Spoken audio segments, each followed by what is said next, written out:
Iniciamos a nossa fala contando uma história, porque muitas vezes a história nos faz situar no tempo, no espaço em que fora vivida.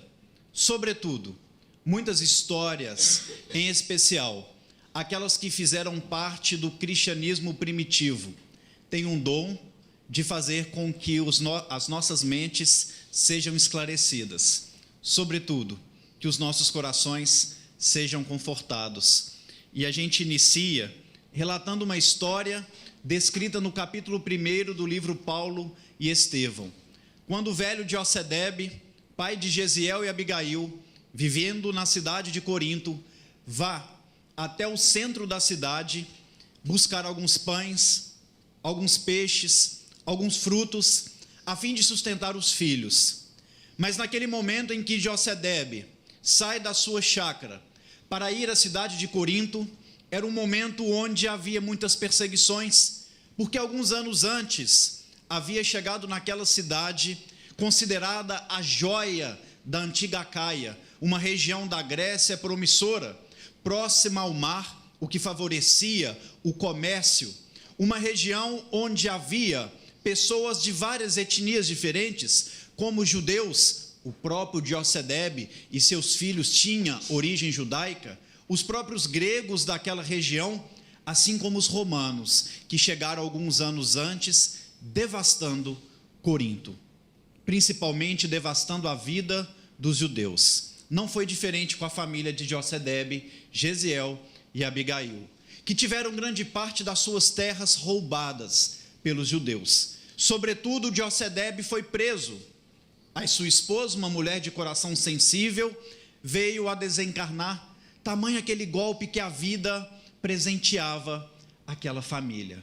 Presenteava sim, meus irmãos, porque muitas vezes na dor e no sofrimento encontraremos a nossa redenção. E vocês perceberão ao longo da história que a dor é o mecanismo que a espiritualidade utiliza para nos aproximar do Cristo. A gente ouve algumas frases na casa espírita e vai repetindo essas frases sem ter o raciocínio lógico. Uma delas é: aquele que não vem pelo amor, vem pela dor. Eu nunca conheci alguém que tenha vindo pelo amor. Nem Chico Xavier conheceu o espiritismo, o cristianismo pelo amor. Foi através da dor. E através da dor e do sofrimento nós podemos conhecer Jesus. Josedebe, naquela manhã, onde o sol estava muito forte, mas a alegria das ruas de Corinto, tão costumeiras, não estava se fazendo presente. As crianças não brincavam mais de forma despreocupada, porque os romanos haviam levado um clima de tensão para aquela cidade.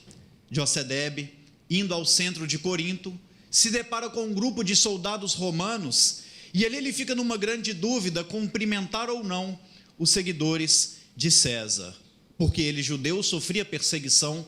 Não só ele, mas o povo judeu sofria uma perseguição há séculos e séculos. E ali na dúvida, Josedebe abaixa a cabeça numa atitude de humildade e passa em silêncio, sem dirigir a palavra aos soldados de César.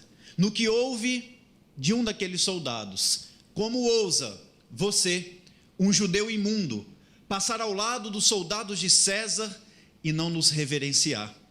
Quando Josedebe pensou em respondê-los, ele já estava sendo espancado de forma bruta e covarde.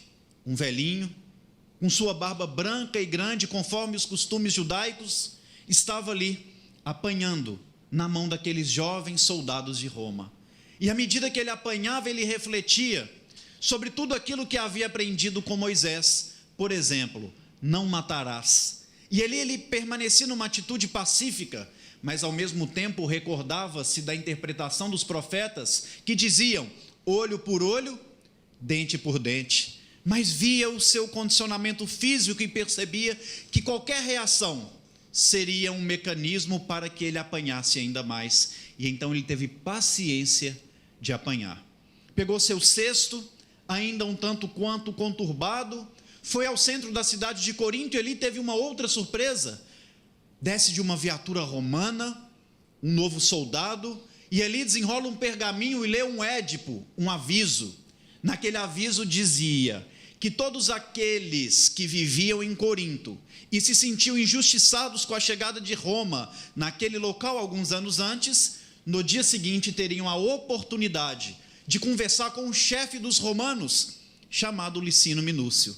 E ali pedir Licínio Minúcio todos os seus bens, falar das queixas, falar dessas injustiças, para que eles fossem ouvidos e possivelmente atendidos por Roma. Estabeleceu-se um burburinho entre os presentes e a maioria dizia que era mais uma artimanha dos soldados romanos. Era mais uma artimanha de Licínio Minúcio que castigaria aqueles rebeldes caso reclamassem. Na época, era muito caro entrar na justiça contra Roma. E ali José começou a ver uma oportunidade de requerer os seus bens de forma gratuita. Mais do que isso, saindo da história e estudando o estado de espírito, o estado psicológico de José naquele momento, começamos a perceber que ele passa a projetar aquela felicidade que tanto almejava ao lado da esposa e dos filhos na retomada dos bens terrenos. E aí, meus irmãos, fazemos o primeiro paralelo, trazendo para os nossos dias e fazendo-nos perceber que tantas vezes, quando projetamos momentos de felicidade em questões transitórias, ficamos ansiosos, ficamos angustiados, apreensivos, e então muitas vezes nos frustramos, porque tudo que é transitório traz alegria. Alegria é um processo emocional assim como a tristeza. Felicidade é uma conquista espiritual, é diferente. E ali José passa a projetar a sua felicidade na retomada dos seus bens e sai daquele local um tanto quanto ansioso, mas a ansiedade não fez com que ele deixasse de raciocinar. Lá em Minas Gerais, falaríamos que ele foi veiaco, que ele foi esperto. Ele não volta pelo mesmo caminho para não apanhar pela segunda vez. Ele dá uma volta muito grande, mas naquela volta que dera, encontra outro grupo de soldados romanos. E aí ele ficou um pouco na dúvida, no conflito. Eu não cumprimentei da primeira vez e apanhei. Agora eu vou reverenciá-los. Louvado seja os soldados de César. Como ousa você, um judeu imundo, dirigir a palavra a nós que seguimos César? Quando ele foi justificar o porquê daquela reverência, ele já estava apanhando muito mais do que da primeira vez. E à medida que ele apanhava, ele se revoltava. E aquela revolta de José representava toda uma espera angustiosa do povo judeu, que durante séculos e séculos sofreram perseguição pelo simples fato de acreditarem em um Deus único, pelo simples fato de esperarem a vinda do grande Salvador da vida, para trazer uma mensagem edificadora, para fazer com que o reino dos céus se fizesse presente na terra. E ali, refletindo todo esse processo histórico, ele sofria, ele apanhava, e a única coisa que fazia com que José acalmasse o seu coração era a lembrança dos filhos, Abigail e Gesiel. Narrei essa história, meus irmãos, para começarmos a estudar a figura de Gesiel, para começarmos a estudar a figura daquele que foi na terra o grande orador do Evangelho, para fazermos uma homenagem nessa noite a Viana de Carvalho, que teve como uma das grandes características a oratória, mas para fazermos uma homenagem, sobretudo, a Jesus Cristo, porque pegaremos o ensino mais sublime do Mestre, as bem-aventuranças, e faremos uma relação à vida de Gesiel. Para tanto, precisávamos nos situar na história, porque nesse momento em que José chega à sua chácara, segurando o cesto com o que havia comprado, mas com o rosto transfigurado, de tanto ter apanhado dos romanos de forma covarde, segundo Emmanuel, a barba branca e longa tingida de sangue. Ali, naquele momento, Emmanuel faz a primeira descrição de Gesiel. Paulo de Tarso, em uma das suas epístolas, nos fala que precisamos aprender a extrair o espírito da letra. A obra espírita de Francisco Cândido Xavier de Allan Kardec, assim como os evangelhos, precisamos extrair o espírito da letra, porque é uma obra sublime. Paulo Estevão, em especial, dos mais de 500 livros recebidos por Chico Xavier, é considerado por ele como o mais importante. Certamente cada palavra, cada frase contida nele foi escrita após uma meditação profunda da espiritualidade superior que Emmanuel era representante. E ali na primeira descrição de Gesiel, nós não podemos ficar só na parte física, mas a parte física da descrição nos faz recordar da primeira bem-aventurança, porque Emmanuel nos fala: naquela hora, conforme programa por ele mesmo traçado, Gesiel arava a terra, preparando-a para as primeiras semeaduras. Allan Kardec, no Livro dos Espíritos, vem nos falar que o espírito, quando atinge um certo grau de evolução espiritual, consegue planejar a própria encarnação. Por isso que na primeira descrição de Gesiel, Emmanuel já fala naquele momento conforme programa por ele mesmo traçado. Não estava falando só daquele trabalho da agricultura, daquele trabalho simplório, mas de toda a vida daquele espírito diferenciado que estava encarnando na terra. Arava a terra, preparando-a para as primeiras semeaduras, não apenas trabalhando no campo, mas preparando a terra do coração para as semeaduras do evangelho, que mais tarde iniciaria com seu nome de Estevão, já batizado na nova fé cristã.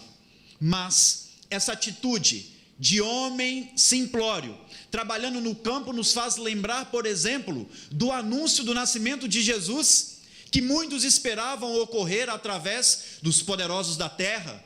E então Gabriel, aquele espírito superior, escolhe os pastores do campo, segundo Lucas, que trabalhavam em alta madrugada, nos trazendo dois princípios: simplicidade, representada pelo trabalho no campo, e o trabalho, a boa vontade em servir, era o que acontecia com Gesiel, que nos faz recordar da primeira bem-aventurança. Bem-aventurados os pobres de espírito, bem-aventurados os simples. E já na primeira descrição enxergamos simplicidade em um homem que ainda não conhecia Jesus, mas sentia o evangelho pulsar em seu coração, porque o evangelho são as leis de Deus que regem o universo, das quais o Cristo foi portador.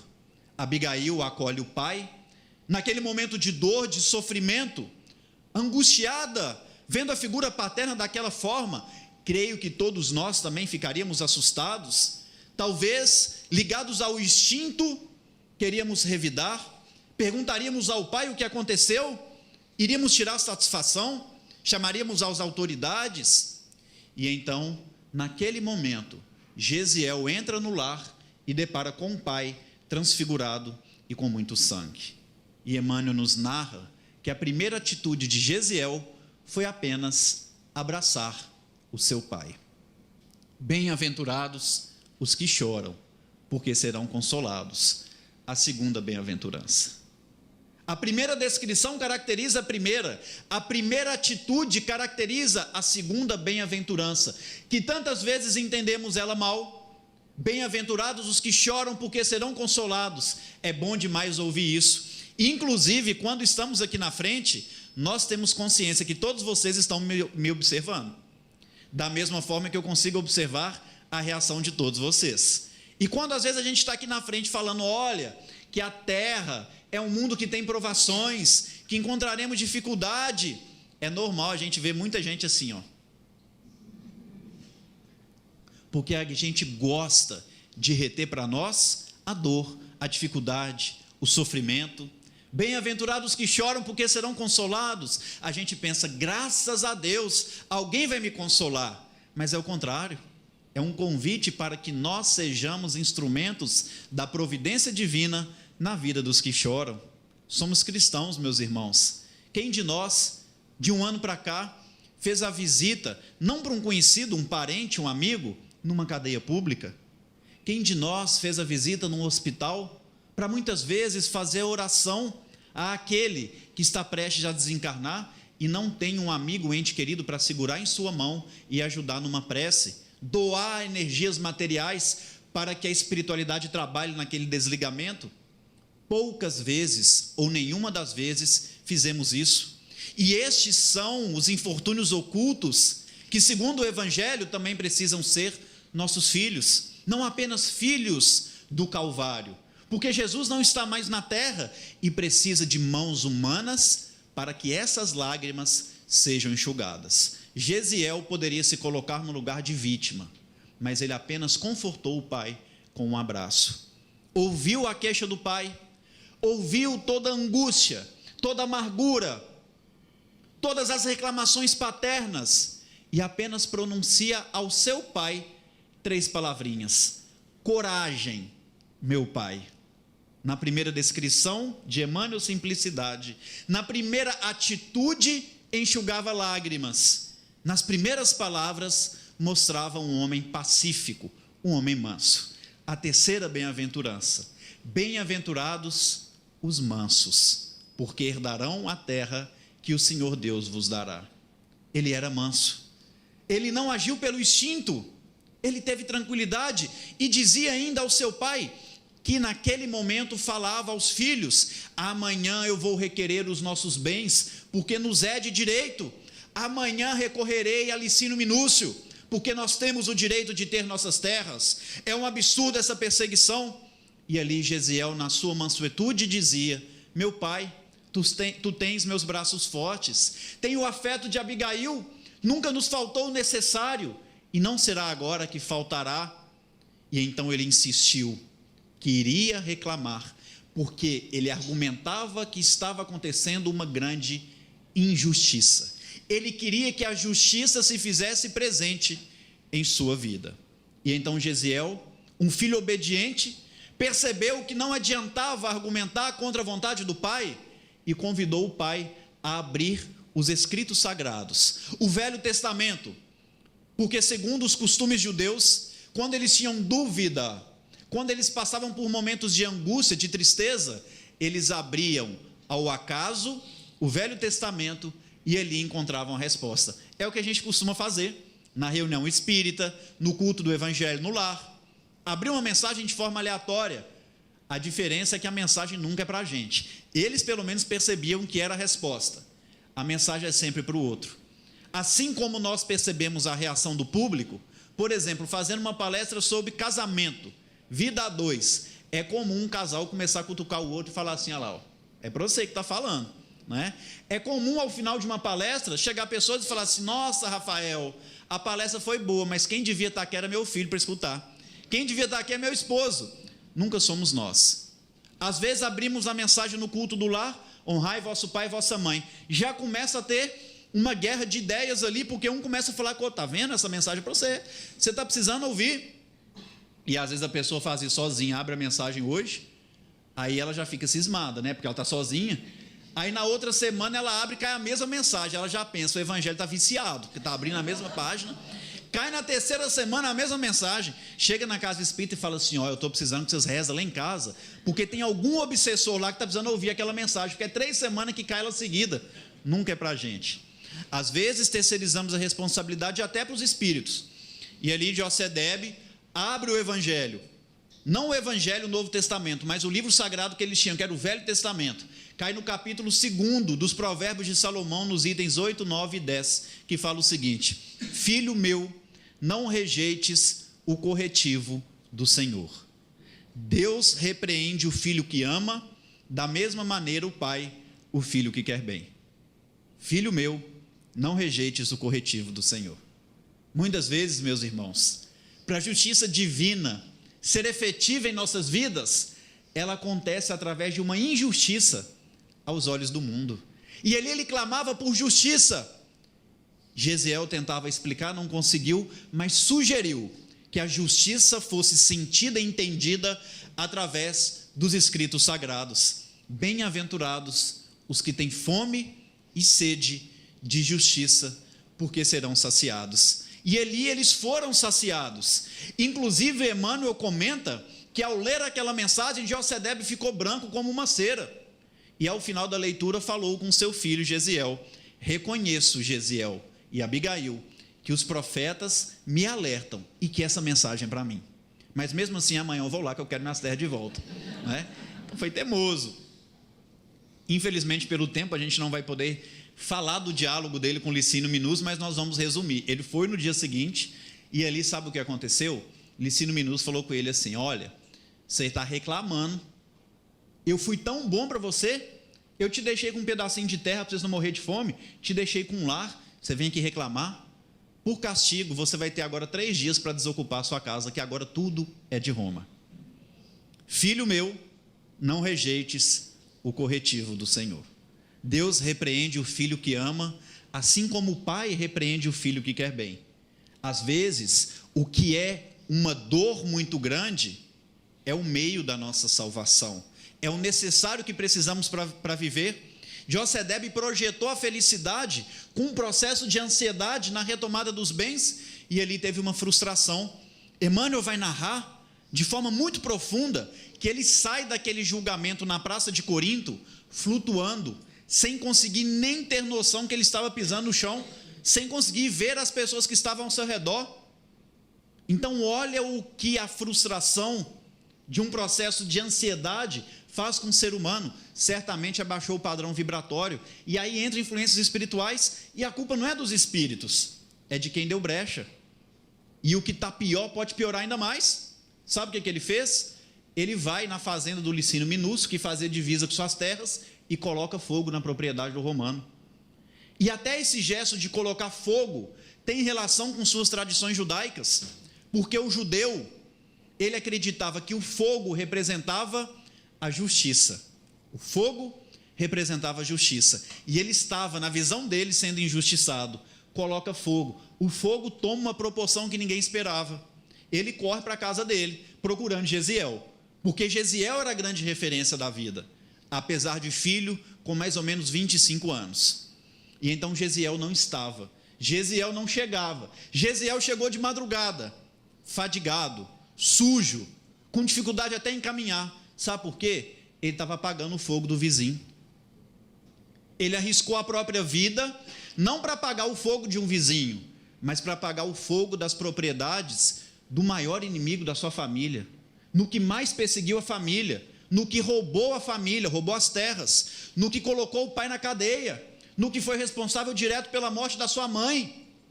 Bem-aventurados os misericordiosos, porque alcançarão a misericórdia. Ser misericordioso com quem é bacana conosco, quem sorri, é muito fácil. Visitar uma cadeia pública e amar um criminoso é difícil. Ir no hospital e trocar a fralda de um desconhecido e sujar nossas mãos de fezes é difícil. Mas aí está a verdadeira caridade, porque o que é fácil não é caridade. A caridade é muito mais doar o supérfluo, mas ir além disso, dar também do nosso necessário, fazer muito mais. Isso é ser misericordioso. Mas assim como tudo na vida, é um processo. E esse processo está bem explicado nas bem-aventuranças. Não adianta querer sermos misericordiosos e visitar um preso, se a gente não tem humildade de ficar nu na frente de um agente penitenciário na revista, que é constrangedora. Não adianta querermos ser misericordioso se não conseguimos enxugar as lágrimas de uma pessoa esquecida num leito de hospital, um morador de rua, alguém que está no mundo das drogas. Não adianta querer sermos misericordiosos de ir num trabalho desse, na rua, na cadeia, no hospital, e ainda ouvir uma injúria de quem está ali para ser ajudado, se a gente não for manso, se não formos pacíficos. Não adianta querermos sermos misericordiosos se a gente não entender que muitas vezes a injustiça que a gente vê na terra, no mundo, é o processo de justiça divina. Paulo de Tarso, na primeira epístola aos Coríntios, no capítulo 15, nos fala que aquele que crê em Cristo apenas nessa vida é o mais miserável de todos os homens. A mensagem do amor é a grande mensagem da vida, mas o seu embasamento é feito na mensagem da imortalidade da alma. E se assim a gente não enxergar, não enxergaremos a justiça divina se cumprindo em nossas vidas. Portanto, também não conseguiremos ser misericordiosos. Não conseguiremos perdoar, porque para sermos misericordiosos, precisamos perdoar. No Livro dos Espíritos, Kardec pergunta onde está fundamentado o dogma da reencarnação, qual que é o fundamento disso? E a espiritualidade responde: na misericórdia do Pai, que sempre deixa aberta a porta do arrependimento ao filho rebelde que cometeu um erro. Para termos a misericórdia do Pai, precisamos ter a misericórdia também com o nosso próximo. Ali, Josedebe recebe o filho, ouve todo o seu relato e Jesiel disse a ele e a Abigail: deveremos esperar pelo pior. Abigail, vamos orar aquela mensagem maravilhosa que a mamãe sempre nos instruiu nos momentos de aflição. E então eles abrem o Salmo 23 e ali leem ele completo, na íntegra: o Senhor é meu pastor, nada me faltará. Quando eles terminam o capítulo 23 dos Salmos de Davi, os soldados de Licínio Minúcio já adentram aquela residência, prendendo os três, Abigail, Jesiel e Josedebe. E Emmanuel, de uma forma poética, nos fala que eles foram jogados numa cela úmida, mas aquela cela fazia com que eles pudessem ver as estrelas, com uma janelinha muito pequena que tinha ali. E Emmanuel complementa dizendo que o Filho de Deus, que passa por privações, por dores e sofrimentos na terra, no momento de angústia, onde ele não vê saída para a vida, muitas vezes, de forma inconsciente, ele levanta a cabeça, ergue os olhos para a imensidão, como se buscasse um socorro espiritual do nosso Pai Celestial. Em silêncio, em lágrimas, muitas vezes, nós buscamos esse socorro. E ali aquela janelinha fez com que Jesiel e Abigail, após acomodar Josedebe, meditassem naquela visão maravilhosa. E eles recordaram da lição que haviam meditado no último culto que fizeram no lar, porque faziam todos os dias. Mais um erro de nós espíritas, falar que culto no lar é uma vez por semana. Jesus tem que estar nos nossos lares todos os dias, com a mesma proporção que nós precisamos do alimento material, precisamos do alimento espiritual, e através do Cristo encontramos o pão da vida, a água capaz de saciar toda a nossa sede. E ali eles lembraram do último culto, quando meditaram em Moisés, refletindo e vislumbrando a terra da promissão, e ali eles olhavam as estrelas como se aquelas estrelas fossem a terra da promissão. E então começaram a recordar da mãe que havia desencarnado. Certamente a mãe, espiritualmente, estava se fazendo presente naquele local, porque quando sofremos, meus irmãos, os nossos entes amados se aproximam.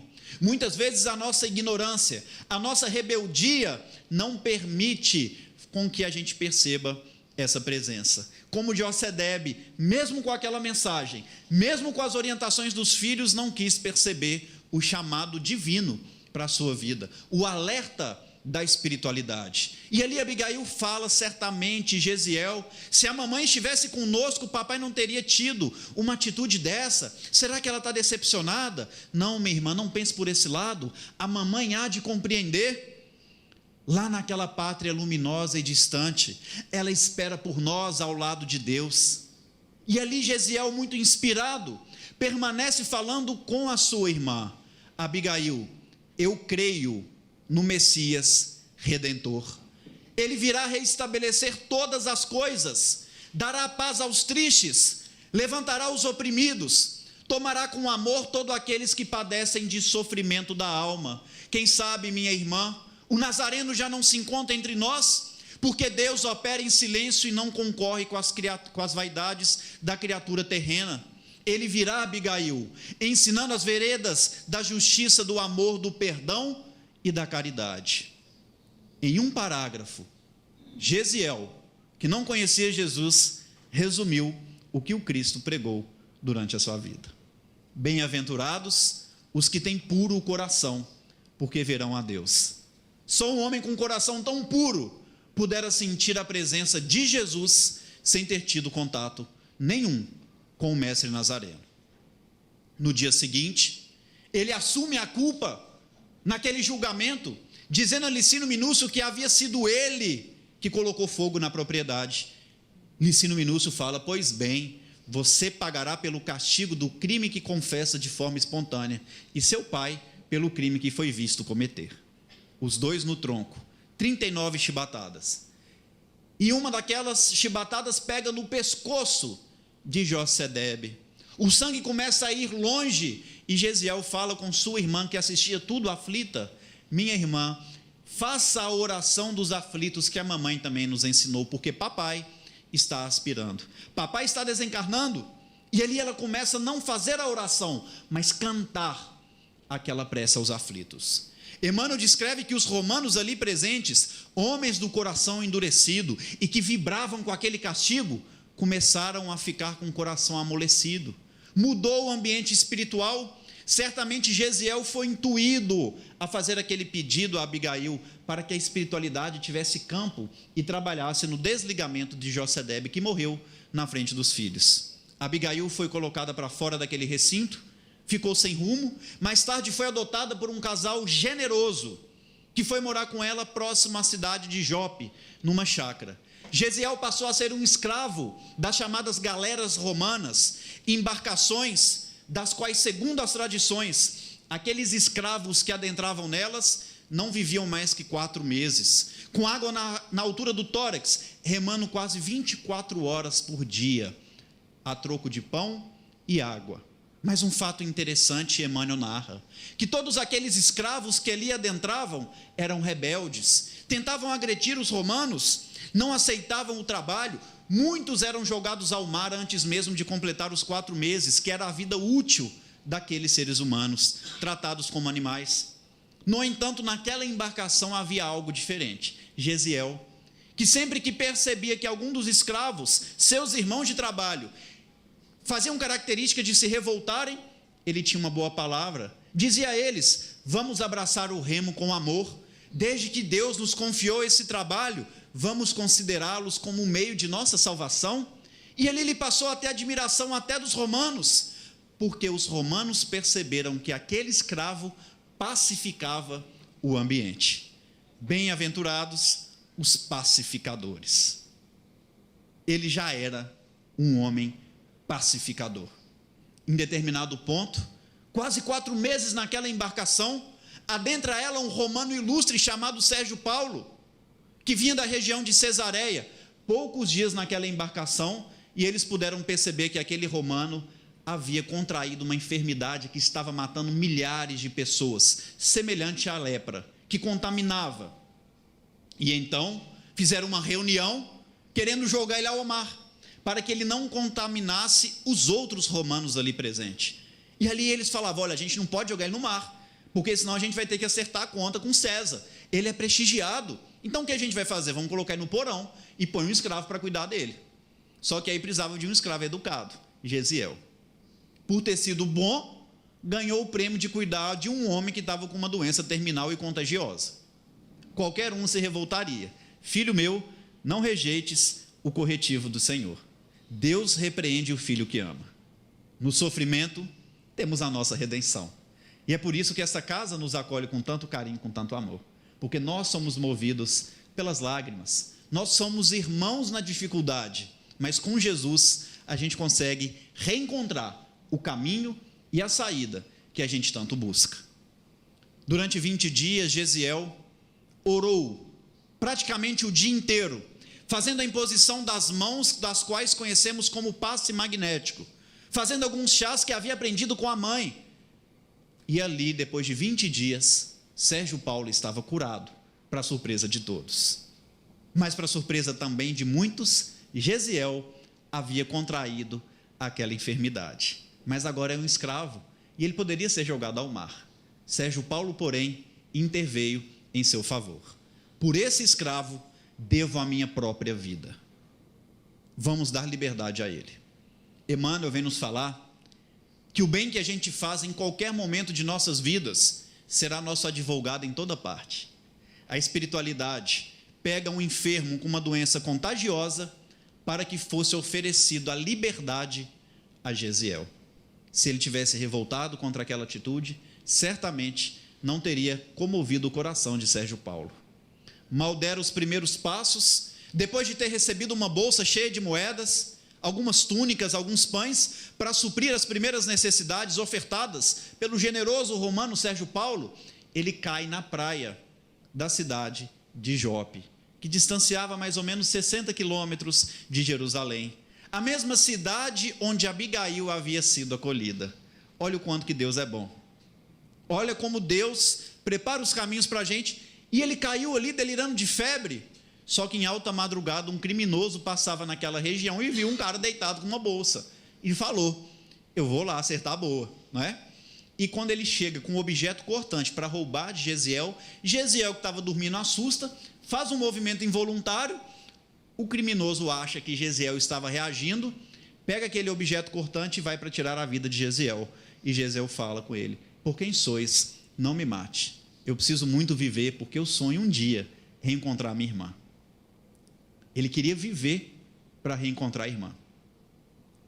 Aquele homem se comoveu e falou com ele, olha, um criminoso, um ladrão, e olha a espiritualidade utilizando ele, olha, eu não posso te ajudar, mas sei quem pode. Ele leva ele até a casa de um senhor cristão na cidade de Jope. A espiritualidade aproveita uma doença grave que matava e um ladrão para salvar Gesiel. E às vezes a gente acha que o nosso problema é só para derrubar a gente, e não é. É para nos reerguer e nos fazer ainda mais forte. Aquele senhor recebe Gesiel e fala, infelizmente aqui eu não posso cuidar, mas em Jerusalém eles vão poder cuidar. E ali Gesiel vai até a casa do caminho. São recebidos na porta por Tiago, que no primeiro momento disse, infelizmente não podemos recebê-los, a casa está lotada. E muitas vezes a nossa vida íntima está lotada de preocupações, de aflições, de ansiedade, o que nos impede de tantas vezes acolher um filho dentro do nosso lar, que a gente não consegue perceber o olhar dele de pedido de socorro, porque a gente olha muito mais para a tela do celular. Alguém que bate a nossa porta em desespero, que está sem alimentar, que não tem o que oferecer naquele dia para os filhos, mas a gente não tem tempo, a gente não abre, ou quando o abrimos tratamos de forma ríspida. O acolhimento, ao lado da simplicidade, precisam ser as grandes características do cristão. O acolhimento precisa ser a grande característica de uma casa espírita. Saber acolher, saber ouvir, ter e resgatar o hábito do olhar. Se os seus olhos forem bons, todo o teu corpo será luz. E através do olhar, conseguimos detectar, conseguimos sentir o que aquelas pessoas que convivem conosco estão passando.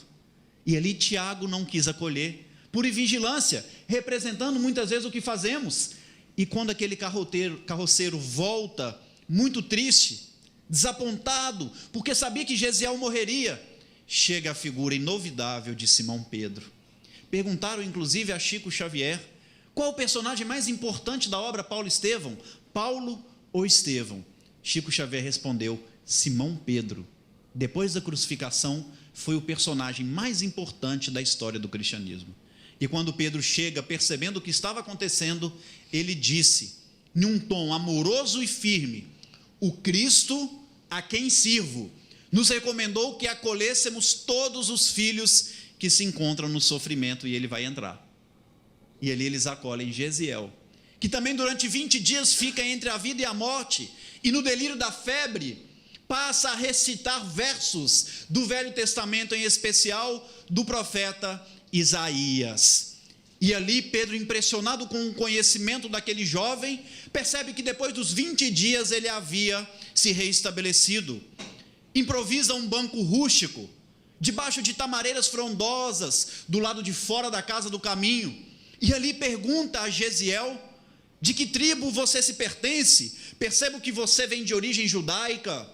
Como você domina tanto o Velho Testamento? Por que venera tanto Isaías? Perguntou Pedro. E ali Gesiel respondeu, sou da tribo de Issacar. De fato, venero todas as escrituras sagradas, mas a Isaías eu tenho um apreço maior, pelas promessas que ele faz sobre a vinda do Salvador.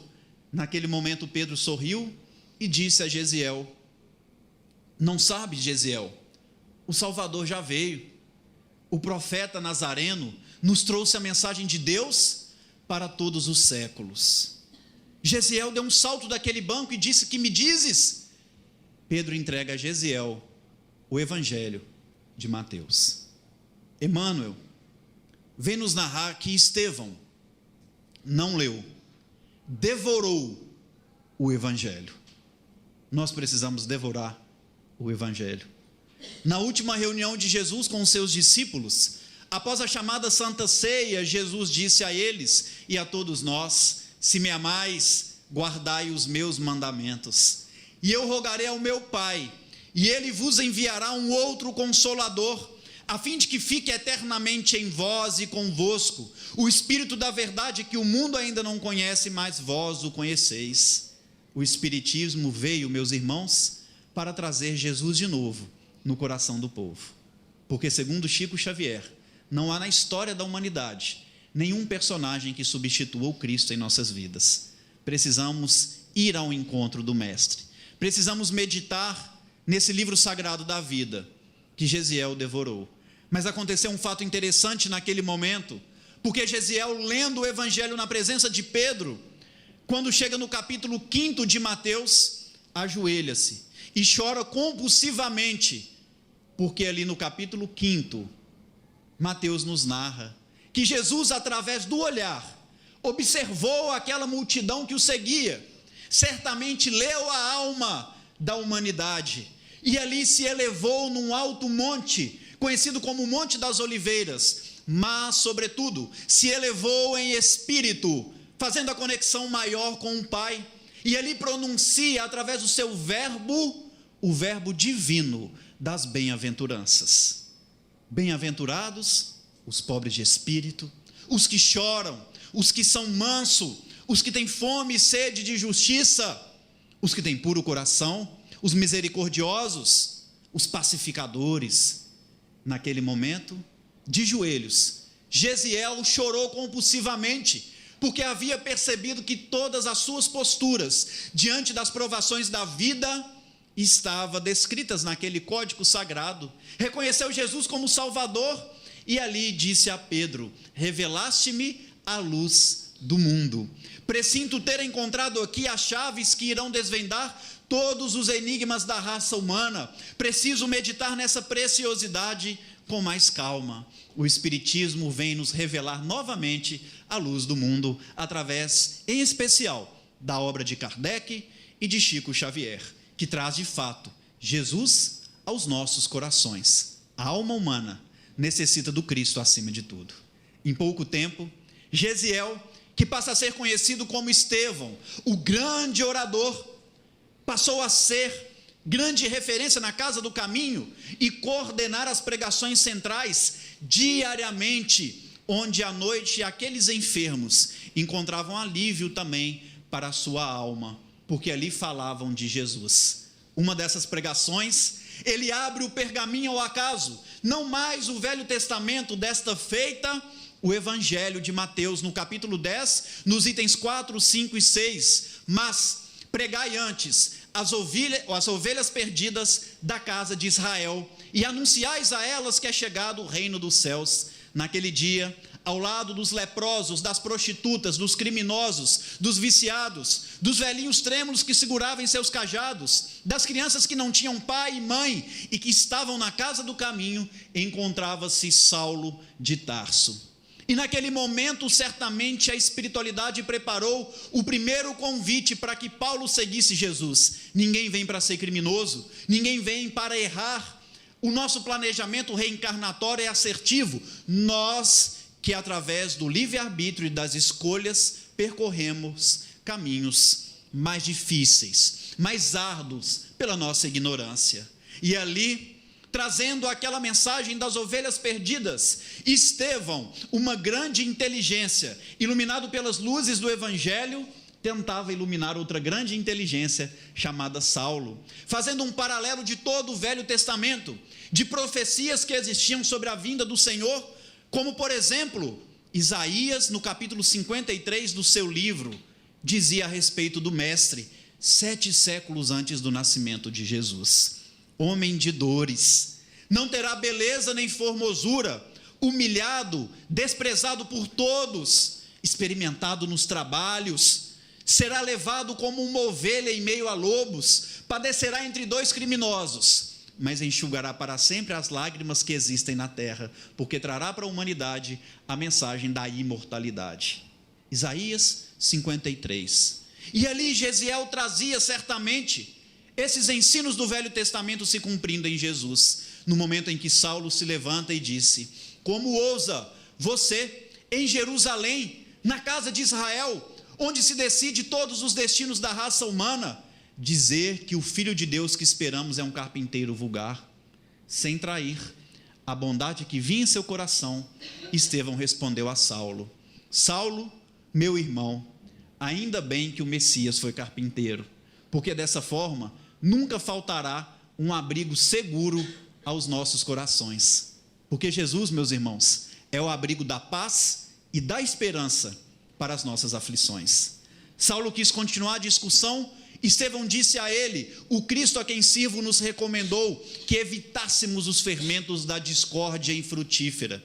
Quantos males não conseguiríamos evitar se soubéssemos o valor do silêncio? Se retirou dali e ainda ouviu de Saulo o seguinte: pagarás caro por essa afronta. O sinédrio, Estevão, tem 1000 maneiras de lhe fazer chorar, de te fazer sofrer, de fazer com que você perca a sua própria vida e abdique desse amor desvairado a esse nazareno vulgar.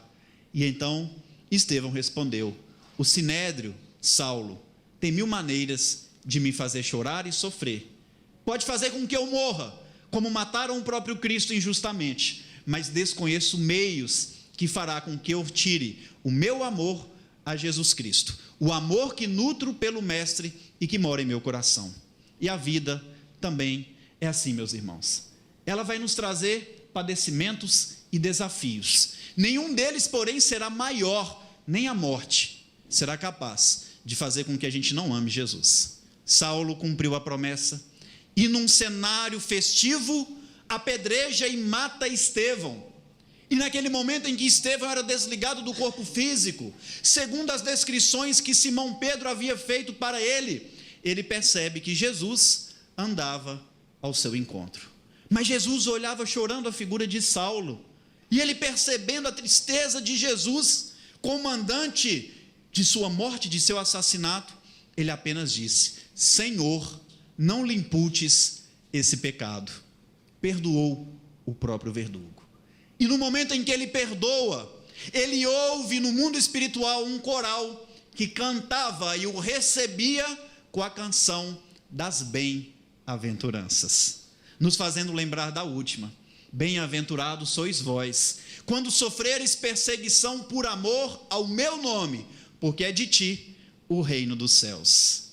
Mal acabara de se recuperar dessa surpresa, Estevão viu que havia uma mulher e que aquela mulher era sua irmã Abigail naquele recinto, e ele ficou sem saber se Abigail estava desencarnada ou estava presente no corpo físico, até perceber o desespero da irmã, que veio correndo, colocou Gesiel nos braços, e ele ainda teve forças para perguntar a ela: minha irmã, com quem te deixarei? E ela, sorrindo, um pouco sem graça, aponta para Saulo e disse: este é Saulo, o meu noivo. Gesiel responde a ela: sê fiel a ele. Saulo deve ser bom, defendeu Moisés até o fim, e quando conhecer Jesus, com o mesmo amor, servi-lo-á. Todos nós devemos ser bons. Todos nós precisamos conhecer Jesus, para que com o mesmo amor que a gente luta pelas coisas da terra, possamos lutar também pelas questões espirituais, e um dia falar como Paulo registra em uma de suas epístolas aos Gálatas, no capítulo 2, no item 20: fui crucificado com Cristo, já não sou eu que vive, mas o Cristo que vive em mim. Muita paz a todos e muito obrigado pela atenção.